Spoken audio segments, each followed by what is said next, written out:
ថ្ងៃនេះសំណួរបង្ហាញ side step ដែលមានក្នុងស្តុកស្រាប់សម្រាប់រថយន្ត Tundra ពីឆ្នាំ2014 និង Ford M150 Platinum ពីឆ្នាំ2016ឥឡូវនេះសូមបង្ហាញបងប្អូនអ្នកគ្នាមកទស្សនាអំពី Ford M150 Platinum មួយគ្រឿងនេះដែលក្រុមការងារ Ken Pro យើងខ្ញុំគាត់បានបំពាក់ឈ្នាន់ចំហៀងនេះរួចមិនត្រឹមតែមើលទៅស្អាតទេសម្រាប់ឡានដែលមានកម្ពស់ខ្ពស់បែបនេះជួយឲ្យការឡើងចុះឡានមានភាពងាយស្រួលពិសេសទៅលើរថយន្តដែលមានកម្ពស់ខ្ពស់និងរថយន្ត off-road សម្រាប់ឈ្នាន់ចំហៀងរបស់យើងនេះដែរគឺមានទំហំបណ្ដោយ fit ជាមួយនឹងទូរបស់រថយន្តតែម្ដងនិងមានឈ្នាន់ផ្នែកខាងក្រោយ2ដែលងាយស្រួលដល់ការឡើងចុះផ្នែកត្រង់ខាងក្រោយមិនត្រឹមតែមានភាពរឹងមាំទេនឹងបន្ថែមនៅផ្នែកការពារពីចំហៀងរថយន្តសម្រាប់រចនាម៉ូដនេះយើងបានរចនាឡើងដោយមិនអឹបពីទូរថយន្តពេកដើម្បីជាផ្នែកការពាររាល់ការបើកបរឬក៏ការបត់ឆ្វេងបត់ស្ដាំប៉ះឬក៏គីអ្វីមួយដោយចៃដន្យដែលយើងផលិតពីដែកដែលមានភាពធន់ប្រើថ្នាំប្រភេទថ្នាំចំហុយ powder coating ដើម្បីជាការបង្កើននូវគុណភាពកាំងឲ្យកាន់តែស្រស់ស្អាតនិងធន់សម្រាប់ការប្រើប្រាស់ហើយចំពោះការតម្លើងគឺយើងមិនប៉ះពាល់ទៅដល់ទូរថយន្តរបស់បងប្អូនទេព្រោះយើងបានរចនាតម្រូវទៅលើស៊េរីរថយន្តរបស់បងប្អូនតែម្ដងឥឡូវនេះឈ្នាន់របស់យើងមានក្នុងស្តុកស្រាប់សម្រាប់ Tundra ពីឆ្នាំ2014និង Ford M150 Platinum ពីឆ្នាំ2016នេះបងប្អូនអាចមកបំពាក់បានដោយមិន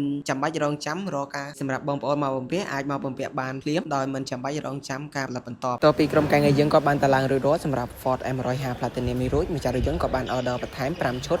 សម្រាប់រថយន្ត Tundra ឆ្នាំ2014និងឆ្នាំ2021